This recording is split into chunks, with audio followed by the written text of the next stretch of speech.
रायबरेली जिले में बेनामों में हो रहे फर्जीवाड़े पर रोक लगाने के लिए नया नियम लागू कर दिया गया। अब किसी भी रजिस्ट्री में खरीदार और विक्रेता दोनों के आधार कार्ड के साथ पैन कार्ड अनिवार्य होंगे। नए सिस्टम के तहत क्रेता और विक्रेता के आधार कार्ड से जुड़े मोबाइल नंबर पर OTP आएगी। OTP सत्यापन के बाद ही आवेदन पूर्ण माना जाएगा। इसके बाद पैन कार्ड का भी सत्यापन किया जाएगा और केवल सफल सत्यापन के बाद ही रजिस्ट्री पूरी की जा सकेगी। साथ ही कृषि विभाग से संबंधित बेनामों में अब यूनिक ID अनिवार्य होगी। इन नियमों का उद्देश्य बेनामों में फर्जीवाड़ा रोकना। यह व्यवस्था कल से जिले के उपनिबंधन कार्यालय में लागू कर दी गई। उपनिबंधक ब्रिजेश पाठक ने बताया कि इस कदम से रजिस्ट्री प्रक्रिया पारदर्शी होगी और फर्जीवाड़े पर अंकुश लगेगा। करी गई है पैन कार्ड को लेकर, क्या है मुहिम का उद्देश्य?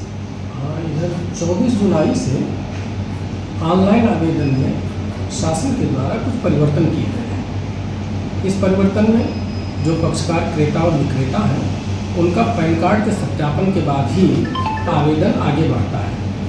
जब आवेदन आगे बढ़ता है तो पक्षकारों द्वारा जो फ़ोन नंबर उस पर लिखा जाता है, एंट्री की जाती है, उस पर OTP जाती है और OTP के नंबरों को डालने पर आगे आवेदन पत्र भरे जाते हैं। अगर OTP नहीं आती है, OTP नंबर नहीं डालेंगे तो आवेदन पत्र ही पूर्ण नहीं होगा और हमारे लॉगिन पर नहीं आएगा, इससे बेनामा नहीं हो सकता है। ऐसा इसलिए किया गया है कि जो पक्षकार बेचने आ रहा है उसकी पहचान सुनिश्चित की जा सके और पारदर्शी व्यवस्था से निबंधन का कार्य किया जा सके। कुछ ऐसे लोग चिन्हित हुए हैं जिनके द्वारा इस तरह के फर्जी बेनामे कुछ कराया गया हो?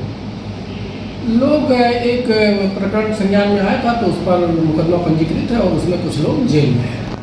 वो आधार में टेम्परिंग किया था। हम भी एक बात और बताना चाहेंगे, अभी जो कृषि बेनामे हमारे यहाँ होते थे उसमें यूनिक ID नंबर पड़ती थी राजस्व विभाग के द्वारा जो उपलब्ध है घाटा नंबर की, और ऑनलाइन म्यूटेशन के लिए तहसीलदार के पोर्टल पर चला जाता था। लेकिन जो आकर्षक बेनामे होते थे जिसमें घाटा पड़ते रहते थे वो ऑनलाइन नहीं जाते थे, उनकी भी व्यवस्था लागू कर दी गई है।